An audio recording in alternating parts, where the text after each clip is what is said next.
Today on Stuff You Should Know, we will take a closer look at the globalizations of religions.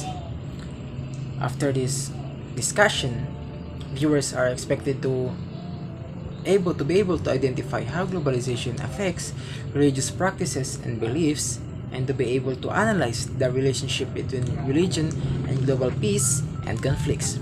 But before we move on, let's examine first this image. Well, a lot of people, including me, believes that a cross has something to do with one's faith as a Christian or Roman Catholic, and it serves as a visible symbol of one's belief in the redemption of man won by Christ's sacrifice on the cross. Now, how globalization affects religious practices and beliefs? Well, let us define first what is religion and globalization. Well, religion is a collection of cultural systems, beliefs, and worldviews that relate humanity to spirituality and sometimes to moral values. According to Plato, religion is a strong belief in a supernatural power that controls human destiny.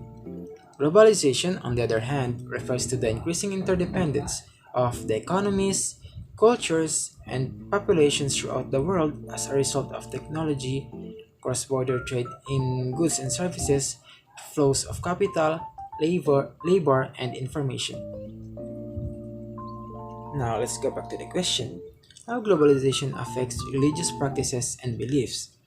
Well, because of globalization, different communication platforms were used, particularly when declaring the words of God to strengthen connections amongst people. Well, according to 2010 study, um, Christianity is the largest religious group in the world, followed by Islam and so on. So, how globalization affects religious practices and beliefs here in the Philippines? The answer is before the exploration of Ferdinand Magellan, Islam was the first recorded monotheistic religion in the Philippines. But with the influence of globalization, Ferdinand Magellan was able to explore and spread Christianity in the Philippines with the use of oral, which he uses words to encourage and influence Filipinos, and written media, which he also used the influence of the Bible. So, the use of international communications by faiths is another way that globalization has affected religion. Utilizing contemporary technology, religious organizations are able to attract new followers, disseminate information, and stay in touch with other believers. There are certain tools that unite people all over the world on religious basis. This includes special networking sites, social networks, cell phone apps, charity funds, religious schools, movies, and books. Now, with the use of social media, it is now easier to spread small new religious movements, allowing overseas people to engage in religious activities, increasing the possibility of leading to development.